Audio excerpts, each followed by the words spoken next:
North Carolina was a bright spot for Democrats down ballot on election night, and that has state Republicans angry. So angry that they're using a playbook they tried back in 2016 to strip key powers from incoming Democratic leaders. This week, Republicans in the legislature voted to weaken Governor-elect Josh Stein's authority on a range of matters, including his ability to appoint members to the state's election board, shifting that power to the incoming state auditor, who coincidentally happens to be a Republican. The new legislation also prohibits the incoming Attorney General, Democrat Jeff Jackson, from refusing to defend laws the legislature has passed. North Carolina Attorney General-elect Jeff Jackson joins us now. Welcome, General-elect. I gotta tell you, Michael, I love whenever our viewers are like, why are you guys not talking about this? This was the thing that our viewers wanted us talking about. I'm like, guys, we have 2 days, we got 4 hours. There are lots of time. So thank you so much for being here, because it is top of mind. And I do think this is where we're going to see a lot of these fights over our democracy begin to wage at the state level. So just break it down for us. What is it going to mean for folks in North Carolina? Well, it could be potentially really significant. One of the essential elements of being Attorney General is independence, and that's how I campaigned. I said, look, if elected, I will treat this job in an independent, nonpartisan way. And what we see from the General Assembly, to your point, an earlier play that we saw from them a few years ago after our current Attorney General was elected, is a last-minute effort to try and strip away some of that independence. In this case, it's to make it more difficult for the Attorney General, if need be, to stand up to the state legislature. That is a pretty rare thing that occurs. It has not occurred that many times in the tenure of the current Attorney General, who served for 8 years. But it's important that the Attorney General have the authority to do that for extreme situations. So the reality is, in this election, 5.7 million ballots were cast under a new voter Republican ID law. So the voters clearly still turned out and supported the electoral process. What's been the reaction of voters now? Here's the rub of all of this. We lost. We don't like that. So we're going to change the rules and make it harder for you to govern, or force you to, cede power to the elected statewide Republican, as opposed to keeping that power with the governor's office, or keeping your independence intact. How do voters see this now? Has there been any concern raised by either interest groups or just everyday citizens? Like, okay, guys, fair and square, they beat you, so why now you changing the rules? Oh, no, to be clear, the voters who know that this is happening, whether they're Republican, Democrat, or independent, are strongly opposed. My inbox is flooded with people, some of those people saying, I didn't vote for you, but this shouldn't happen, especially the way that it's happening. But here's the thing. Most voters in North Carolina don't know that this is happening because of the way that it's happening. It's happening in the lame duck session at lightning speed. The bill really had absolutely no time for any input, no committee process, just brought straight to the floor in a session that was designated as hurricane relief. They attached all of these power stripping bills to the Helene Hurricane Disaster Relief Bill. We had a horrible hurricane, an enormous amount of damage to Western North Carolina. We did need to act very quickly on that matter, which, by the way, was bipartisan, huge consensus, but they stapled this to it as a way to, one, make sure that Democrats were on record, and two, make sure that most voters didn't see that it even happened, because it was happening so quickly under a cloud of this major hurricane relief.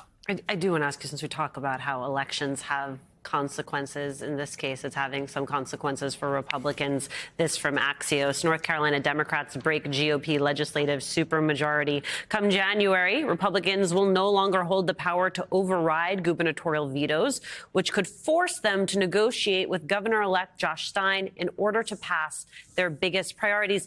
There could be an opportunity there. Both for Democrats, for Republicans, for a legislative body that actually wants to get things done. What do you see as the potential areas of compromise if Republicans do come to the table ready to negotiate with then Governor Stein? Paying teachers more, been a perennial issue in North Carolina for the last several elections, still a major problem. Early childhood education being chronically underfunded. There is some inherent bipartisanship. We could see an agreement there that's helpful. Hurricane relief, as we just discussed, that is not going to be a one-off matter in North Carolina. There's some inherent bipartisanship. Hopefully support for the Attorney General's office and making sure that the folks who are doing the good work there are fully funded. What we have now that we've broken the supermajority is a chance of bipartisanship. I served in the state legislature when there was and wasn't a supermajority. And when there wasn't, what we saw was a real conversation and better policy as a result. General, how do you, in your job now, see the landscape unfolding in a number of areas that your office will have to contend with, not just in terms of the criminal justice system, for example, in the state, but other aspects of your duties being impacted by efforts in the legislature, as well as how do you carve out that lane to avoid falling into those traps as you try to do your job? My starting position is looking for ways to cooperate with the legislature.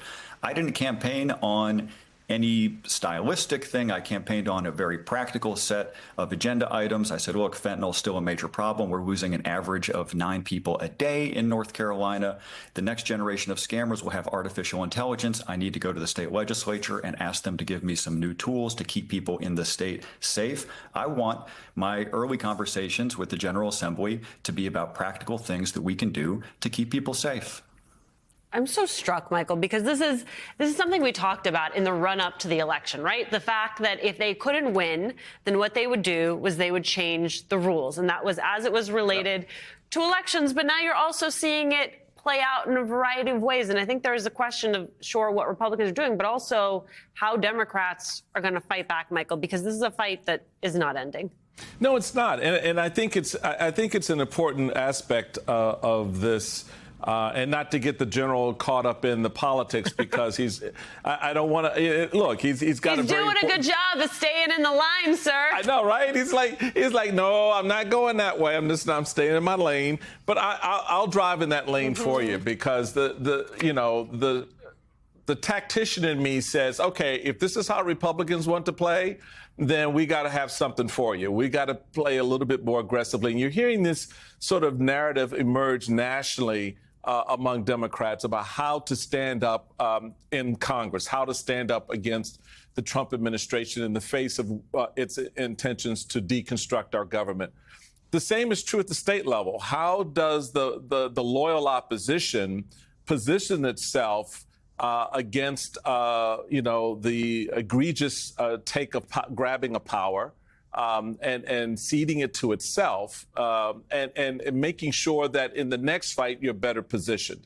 Because here's the rub. You broke the stranglehold of a supermajority, right? So Democrats have been able to do that. So you've shown the capacity to weaken the hand that the Republicans have. How do you see the Democrats in the state more broadly standing up and addressing beyond what you do in your job and what the governor has to do in their job, but politically repositioning the landscape for future elections? Politically, the Democrats that did the best in statewide campaigns, and we had a number do very well, superintendent, secretary of state, lieutenant governor, we had down ballot successes. They ran practical campaigns, and they didn't meet their opponents where they were when it came to hyperpartisanship. Instead, they met the voters where they were on actual concerns. And now that we've had a major national political defeat, I understand the temptation to respond with a certain level of anger. It's the wrong way to go in terms of policy, but it's also the wrong way to go in terms of politics. Voters just aren't going to respond to that. If being angry won us elections, we would be in a completely different political situation. You have to respond with discipline. You have to respond with pragmatism. You have to respond with, here is what I'm going to do to make your life better, and resist the temptation to get into those hyper-partisan culture war fights.